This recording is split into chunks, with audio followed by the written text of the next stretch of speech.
کہ آسمان سے ہمارے لیے غیبی دسترخوان اتارے۔ تو آپ علیہ السلام نے فرمایا کہ ایسے مطالبے نہ کیا کرو، اللہ سے ڈرو، اور اگر ایمان رکھتے ہو تو پاس آ جاؤ ہمارے۔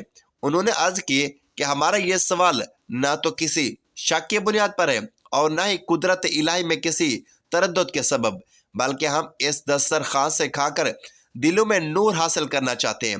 ہمیں آپ کی سچائی پر عین الیقین ہو جائے، آپ کی دعاؤں کی قبولیت پر یقین پیدا ہو، ہمارے دلوں کو اطمینان نصیب ہو، اور ہم یہ معجزہ اپنی آنکھوں سے دیکھ کر یہ گواہ بنے، تاکہ قیامت تک ہمارا یہ ایمان قابل مثل ہو۔ حضرت سلیمان فارسی رضی اللہ تعالیٰ عنہ اور حضرت عبداللہ بن عباس رضوان اللہ علیہ اجمعین کا بیان ہے کہ جب حواریوں نے دل سے وضاحت کی کہ یہ طلب محض تفریق کے لیے نہیں بلکہ دینی نیت سے ہے، تب حضرت عیسیٰ علیہ السلام نے ٹاٹ کا لباس پہنا اور بارگاہ خداوندی میں گڑ گڑا کر دعا کی، تو ایک سرخ دسترخوان بادلوں میں لپٹا ہوا نظر آیا جو آہستہ آہستہ نیچے اترا اور زمین پر رکھا گیا۔ حضرت عیسیٰ روح اللہ علیہ السلام نے اسے دیکھ کر رو دیا اور دعا کی، اے میرے رب کریم، اسے ہمارے لیے باعث رحمت بنا اور عذاب نہ بنا۔ دسترخوان سے ایسی خوشبو آئی جو پہلے کبھی محسوس نہ کی گئی تھی۔ سب نے سجدہ شکر ادا کیا، پھر عرض کی، یا نبی اللہ، آپ ہی اس دسترخوان کو کھولیں، کیونکہ یہ برکت آپ ہی کی دعا کی بدولت نازل ہوئی ہے۔ چنانچہ حضرت عیسیٰ علیہ السلام نے تازہ وضو کیا، نوافل ادا کیے، دیر تک بارگاہ الہی میں دعا کرتے رہے، پھر دسترخوان سے کپڑا ہٹایا تو اس میں موجود تھا 7 مچھلیاں، 7 روٹیاں، بعض روایات میں 5 روٹیاں بھی مذکور ہیں، جن میں ایک پر زیتون، دوسری پر شہد، تیسری پر گھی، چوتھی پر پنیر اور 5ویں پر بھنا ہوا گوشت رکھا ہوا تھا۔ شمعون حواری نے سوال کیا کہ اے اللہ کے نبی، یہ کھانا آسمانی ہے یا زمینی؟ اس پر حضرت عیسیٰ علیہ السلام نے جواب دیا کہ یہ کھانا نہ زمینی ہے اور نہ جنت سے، بلکہ یہ اللہ کی قدرت سے ہے۔ سب سے پہلے بیمار، نادار، محتاج، جزامی و اپاہج لوگوں کو بلایا گیا۔ آپ نے فرمایا، اللہ کا نام لے کر کھاؤ، تمہارے لیے یہ باعث برکت ہے، اور منکروں کے لیے باعث عذاب۔ یہی بات باقی لوگوں سے کہی گئی۔ پہلے دن 7300 افراد نے اس کھانے سے حصہ لیا، پھر وہ دسترخوان اٹھا لیا گیا، لوگ دیکھتے رہ گئے اور وہ ان کی آنکھوں کے سامنے فضا میں بلند ہو کر نظروں سے اوجھل ہو گیا۔ تمام بیماریوں کو شفا ملی، محتاج مالدار ہو گئے، اور یہ دسترخوان 40 روز تک یا ایک دن چھوڑ کر ایک دن آتا رہا۔ تمام کے تمام لوگ سیر ہو کر کھاتے رہے۔ پھر حضرت عیسیٰ علیہ السلام پر وہی نازل ہوئی کہ آپ اس نعمت سے صرف حاجت مند ہی مستفید ہوں گے اور خوشحال افراد کو کھانے کی اجازت نہ ہوگی۔ جبکہ یہ حکم ہوا تو مالداروں کو ناگوار گزرا اور وہ بولنے لگے، یہ تو جادو کا کرشمہ ہے۔ ان میں 300 منکرین ایسے تھے جو اپنے اہل خانہ کے ساتھ رات کو سکون سے سوئے تھے، لیکن صبح اٹھے تو سور کی شکل میں تھے، اٹھے اور گلیوں میں بھاگنے پھرتے رہے، اور ان کی یہ حالت قابل رحم تھی۔ لوگ یہ ماجرا دیکھ کر حضرت عیسیٰ علیہ السلام کی خدمت میں حاضر ہوئے، روتے رہے، آہوزاری کرتے رہے کہ حضرت عیسیٰ علیہ السلام نے ان کو ان کے نام لے کر پکارتے تھے۔ وہ سر ہلا کر جواب دیتے تھے، منہ سے کچھ نہ بول سکتے تھے، مگر زبان سے کچھ نہ کہہ سکتے تھے۔ 3 دن تک وہ اس ذلت اور رسوائی کی حالت میں جیے۔ چوتھے دن سب کے سب فنا ہو گئے اور وفات پا گئے۔ ان میں کوئی عورت یا بچہ شامل نہ تھا، سب کے سب مرد ہی مرد تھے۔ جن گاؤں والوں پر اللہ کی طرف سے مسیح کا عذاب آیا، ان کی نسلیں آگے نہ چل سکیں۔ یہ قدرت کا طے شدہ نظام ہے۔ حضرت عمر فاروق رضی اللہ تعالیٰ عنہ روایت کرتے ہیں کہ ہم نبی اکرم صلی اللہ علیہ وآلہ وسلم کے ساتھ صحافہ کے پہاڑ پر موجود تھے کہ ایک بوڑھا شخص ہاتھ میں عصا لیے حاضر ہوا اور آپ صلی اللہ علیہ وآلہ وسلم کو سلام پیش کیا۔ آپ صلی اللہ علیہ وآلہ وسلم نے سلام کا جواب دیا، پھر دریافت فرمایا کہ تو کون ہے؟ اس نے جواب دیا، میں حامان بن عین بن اقدیس بن ابلیس ہوں۔ آپ صلی اللہ علیہ وآلہ وسلم نے ارشاد فرمایا کہ تیرے اور ابلیس کے درمیان صرف 2 پاؤں کا فاصلہ ہے، تو کتنا عرصہ سے زندہ ہے؟ اس نے کہا کہ قابیل نے جب حابیل کو قتل کیا تھا، اس وقت میں ہوش سنبھال چکا تھا۔ میں پھلانگتا تھا اور لوگوں کو کھانے کے ضیاء اور قطع تعلقی کی تلقین کیا کرتا تھا۔ نبی کریم صلی اللہ علیہ وآلہ وسلم نے ارشاد فرمایا، رشتے توڑنے والے بوڑھے اور سستی کرنے والے نوجوان کا عمل بہت برا ہے۔ اس نے عرض کیا کہ مجھے معاف کر دے، میں توبہ کرتا ہوں، اپنی غلطی کی توبہ قبول کرتا ہوں۔ حضرت نوح علیہ السلام کے دور میں ان کی قوم میں شامل تھا، ان کے ماننے والوں کو ہمیشہ تانے دیتا تھا، یہاں تک کہ وہ خود بھی روتے اور مجھے بھی رلا دیتے تھے۔ ایک موقع پر حضرت نوح علیہ السلام نے فرمایا کہ اگر میں تیری بات مانوں تو یقیناً میں خسارے میں رہوں گا، اور میں اللہ کی پناہ چاہتا ہوں کہ میں جہلوں میں شامل ہوں۔ میں نے عرض کیا کہ اے نوح، میں انہی لوگوں میں شامل ہوں جو قابیل کے ذریعے حابیل کے خلاف خون ناحق کے عمل میں شامل ہوئے تھے۔ کیا میری بھی توبہ قبول بارگاہ خداوندی میں قبول ہو سکتی ہے؟ حضرت نوح علیہ السلام نے ارشاد فرمایا، اے حامان، نیکی کی طرف لوٹا اور پشیمانی سے پہلے توبہ کر۔ اللہ تبارک و تعالی نے جو کلام نازل فرمایا ہے اس میں نے پڑھا ہے کہ جو بندہ سچے دل سے اللہ کے حضور توبہ کرتا ہے تو اللہ تبارک و تعالی، اللہ رب العالمین اس کی توبہ کو فوراً قبول کرتا ہے۔ لہذا اٹھ اور وضو کر کے 2 رکعت نماز پڑھ۔ حامان بیان کرتا ہے کہ میں نے اس وقت وہی عمل کیا جو مجھے حضرت نوح علیہ السلام نے کرنے کو کہا تھا۔ پھر حضرت نوح علیہ السلام نے مجھے آواز دی کہ اپنا سر بلند کر، کیونکہ تیری توبہ آسمان سے قبول ہو چکی ہے۔ پھر 1 سال تک سجدہ میں پڑا رہا، اور میں حضرت ہود علیہ السلام کے ساتھ ان کی مسجد میں موجود تھا جب وہ اپنے ایمان والی قوم کے ساتھ تھے۔ میں ہمیشہ ان کو اپنی قوم کو دعوت دیتے ہوئے دیکھتا اور ان کے ساتھ غم میں شریک ہوتا، یہاں تک کہ وہ اپنی قوم پر رونے لگے اور مجھے بھی رلا دیا۔ اور میں نے حضرت یعقوب علیہ السلام کی بھی زیارت کی اور حضرت یوسف علیہ السلام کی امانت داری کی عہدے پر فیض رہا، اور حضرت عیسیٰ علیہ السلام سے اور حضرت الیاس علیہ السلام سے میں وادیوں میں ملتا رہا، اور اب بھی ان سے ملاقات ہوتی ہے۔ اور میں نے حضرت موسیٰ بن عمران علیہ السلام سے بھی ملاقات کی۔ انہوں نے مجھے تورات سکھائی اور فرمایا کہ اگر تم حضرت عیسیٰ علیہ السلام بن مریم سے ملو تو ان کو میرا سلام پہنچانا۔ چنانچہ میں نے حضرت عیسیٰ علیہ السلام سے ملاقات کی اور حضرت موسیٰ علیہ السلام کا سلام عرض کیا۔ حضرت عیسیٰ علیہ السلام نے مجھ سے فرمایا، اگر حضرت محمد مصطفیٰ صلی اللہ علیہ وآلہ وسلم سے ملاقات ہو تو ان کو میرا سلام پیش کرنا۔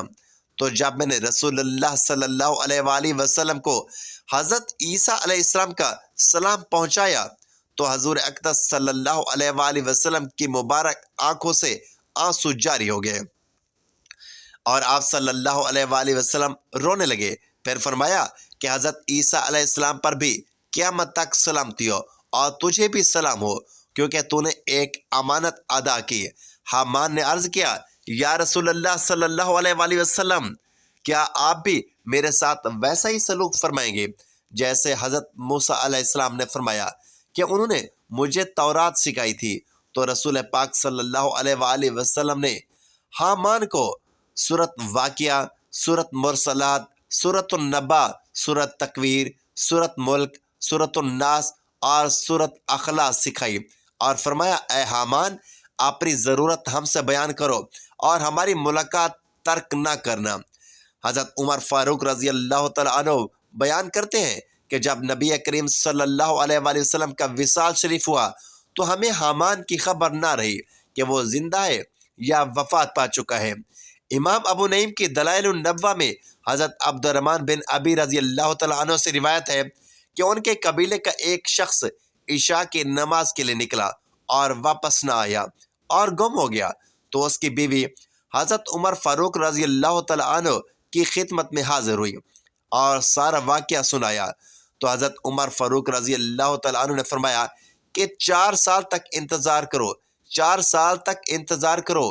چنانچہ اس عورت نے 4 برس صبر کیا۔ پھر حضرت عمر فاروق رضی اللہ تعالیٰ عنہ نے اس کو نکاح کی اجازت دے دی اور اس نے نکاح کر لیا، لیکن کچھ ہی وقت کے بعد پہلا شوہر واپس آ گیا، تو لوگوں نے یہ معاملہ دوبارہ حضرت عمر بن خطاب رضی اللہ تعالیٰ عنہ کے سامنے رکھا۔ حضرت عمر فاروق رضی اللہ تعالیٰ عنہ نے اس شخص سے پوچھا کہ تم کہاں تھے اور اتنے عرصے بعد کیوں آئے ہو؟